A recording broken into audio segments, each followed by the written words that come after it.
Alright, by popular demand, we are covering my first Mugenbine review. This is Mugen Hercules, and I'm willing to bet a lot of you imagined seeing a gigantic red and black Beetle when you saw this toy for the first time in this video. No, this is how it comes, so this is how we start. And this is a good way to introduce you to the Mugenbine line in general. For those who are not aware, these are descendants of the GoBots. Whoa, whoa, whoa, whoa, whoa. Come back, come back. They're not going to harm you. These have evolved greatly. The line it's based on the revival line of GoBots, which in Japan was Machine Robo. That evolved to Machine Robo Rescue, where the toys all had interchangeable limbs. Everything on a Mugenbine, however, is interchangeable. The exception of the parts on these. This is how a Mugenbine starts. This is a Mugenroid. Now, it's a pretty basic robot, and they're all pretty much the same except for the head. The head is always a different mold, though they're always a little similar, so it's fairly uniform. The idea behind these is that they ball up and fold around very easily. This allows you to form them into different shapes that will allow you to combine them onto a toy very easily, as well as give you plenty of different options for positioning parts. The articulation is pretty basic on these. You get hips go out to the side, though the arms restrict it quite a bit, and basic shoulder articulation as well. It's nothing impressive, but really he's basically the block in the center. And so is this guy. This is the upgrade of a Mugenroid. This is Turboroid. Now, same thing, they're all pretty much the same except for color and stickers. Yes, they still use stickers. The heads on all of them are completely different, though. Now, these don't fold up as many ways, but you got a little bit better articulation. These arms can move out to the side, and they also have neck articulation. The big difference are the wheels. These allow very easy vehicle modes, and this will come into play in this review as well. Now, since all of you were expecting the big Beetle, I'm sure that Google image searches showed you, we are going to cover that first. Okay, the nice thing here is that you don't need the roids, so set them aside and play with them as you will after you're done combining. Now, it's a little hard to walk you through the transformation of these things because the parts are just parts until they get combined onto each other. So I'm really just kind of talking you through here, and ignore the instructions. And that's the one thing, it's not like a transformer. There's so many sockets and pegs on these things that you will get lost. Always have the instructions on hand. Now here's the mode where he draws his name from. As you can see, he is a Hercules Beetle, and he's actually a pretty hefty one too. Just to give you a little bit of a size comparison, you got Excellion here. Yeah, really freaking big Beetle. Probably a large Voyager if you were going to peg this as a transformer. Maybe an Ultra if you count in the two roids, which you actually don't need in this mode. So you actually can still play around with them, combine them with other sets, or make them ride around on this guy. Whatever you want to do with them. That's the fun of Mugenbine. You can do just about anything that you can imagine. Toy and play-wise, unfortunately, there's not a lot to speak of in this mode. I mean, all the limbs can move around like this. These two are joined, so where one goes, the other one goes. Yeah, the playability is limited. These are closer to building toys, to be honest. They just happen to form a lot of really big, freaking cool robots. The detailing on it is what really impresses me. I mean, you've got the gigantic bug eye there, and a lot of painted detailing. Red and black is awesome on its own, but you pair it with gold and silver like this, and it is just awesome. You have absolutely no color scheme, in my opinion, that works better than this. You got the big bug eye, and you've got the big horn underneath, with this one overlapping, so you do have a very Japanese style Beetle going here. It works very well, and really you've still got a lot of vehicle to this because they do color in a bunch of cockpits all over him. So you can tell this really isn't, well, it's not supposed to be Actually, I'll have to check back on that, see if these are supposed to be piloted or not. Some are not. This one is a little confusing with all the canopies on him. But yeah, he's actually a very nice, very bulky Beetle here. And see, the only thing, I don't know why that little gold piece is on the back. That's used in all the other modes. It doesn't really come into play here. It's just kind of forms his ass, I think. But yeah, he looks really nice. This is the signature mode. And really, in my opinion, it's not his most impressive. This is pretty much just the best way of using the box, which is something that all of the base Mugenbine figures could or did have included. Which reminds me, let's actually, since this is base figure technically, let's go ahead and look at the base mode instead. How about that?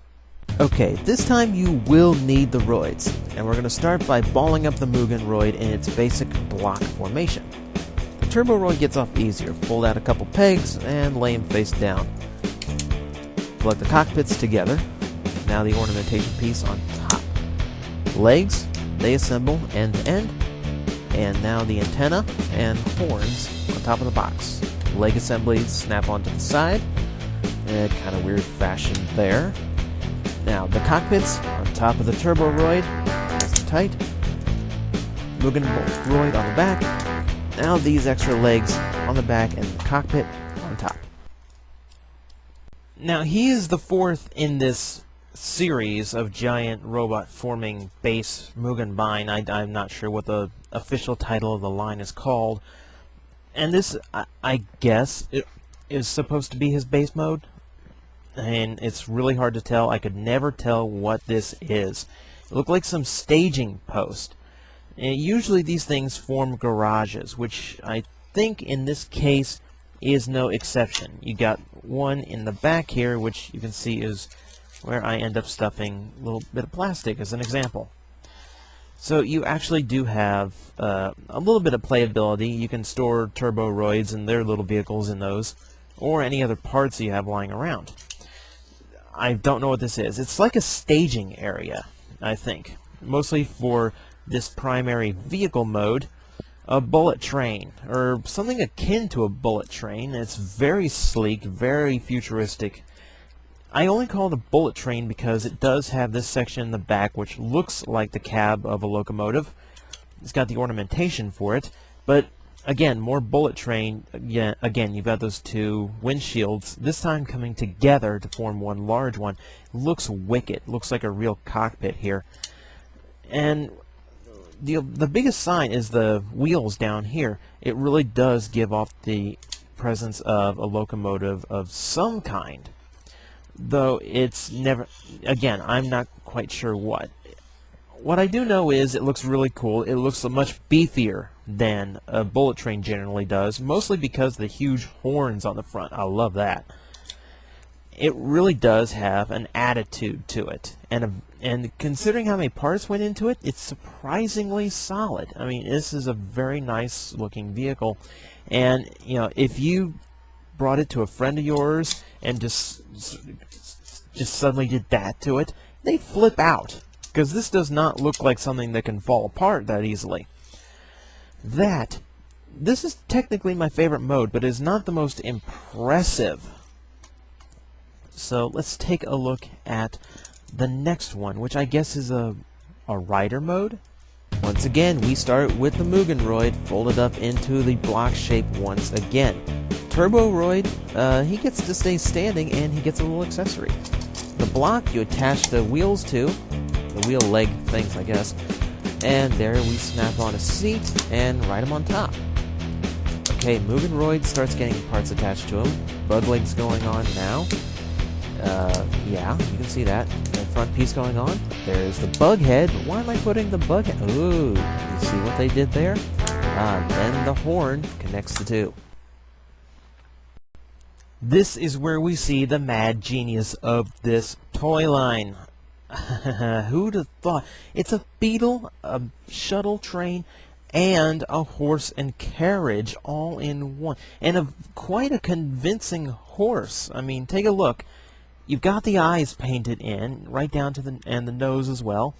the horn from the Beetle mode becomes the mane, and it really makes the whole thing come together. You've also got the Beetle legs, which are balanced and molded to resemble horse legs, the paint really helping that one come through. And it's really, really well done. And this is where the other rider comes in, because he gets to ride on the carriage. He even gets a seat. They really thought this one out. It's just amazing, because to look at the set itself, you'd never realize that. There you got the wheels on the bottom, so he does kind of roll. I should say that none of these modes roll very well. I mean, that's, you know, cheap little plastic wheels will do that, even to a transformer. But this was inspired.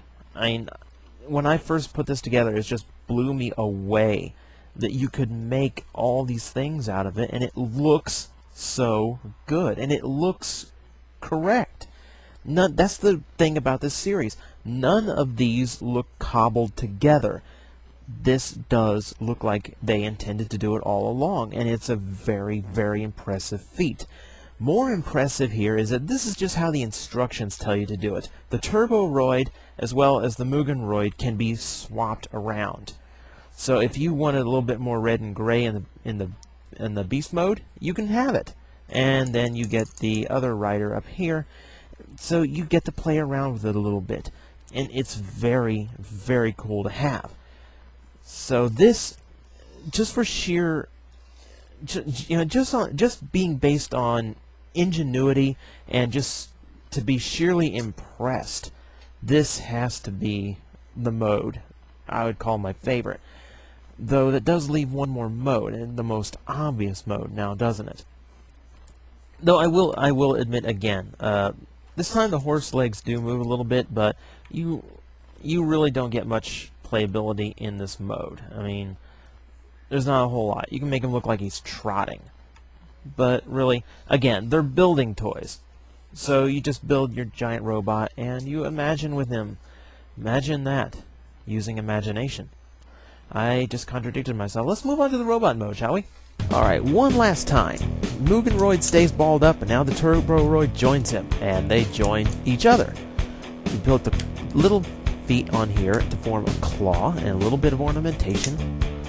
Here's the other arm with bug head. You form the legs with the remaining bug legs, and now you snap it together. You form the legs, arms connecting on the sides, the big cockpit on the chest, and finally the head. And now we finish with the robot mode, and don't we always in one of my reviews. Now here we have a very, very nice solid robot, though I will give him a couple points off for the arms. He doesn't actually have hands molded in. You've got one big claw hand made of the horse/bug legs.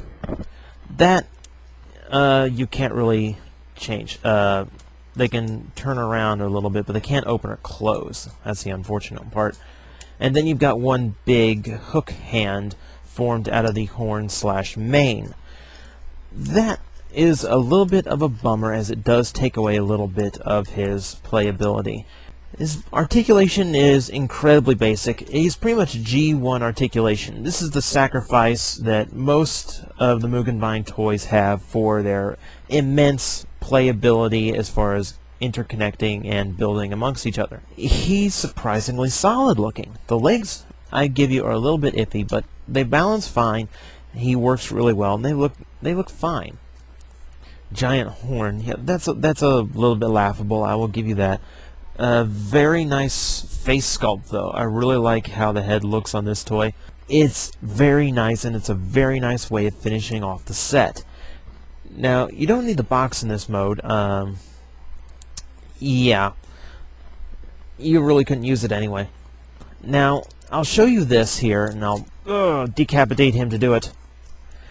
The whole point of Mugenbine is interconnecting between sets. The one cool thing about Mugenbine is the more you buy, the better each of them becomes, since you get new parts to form new bots, new weapons, new vehicles, new whatever you want. The bigger the collection, the more playable all of them are. And to give you the example, this is a completely spare robot head.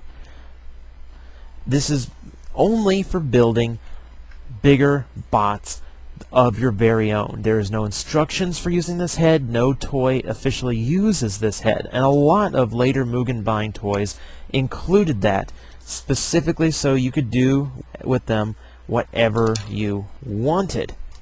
So you could have just about anything on this series. It was all about imagination, and it was all about goofing around, having a good time with some toys. That is why the series appeals to me so much, and that is why this one is, in particular, my favorite. Now, all of them are really nice, and hopefully I'll get to review a few more. This one just is a shining example of what the series can do and how much imagination can go into them. Thank you for tuning in, and hopefully we will see this guy again combining with someone else. Until then.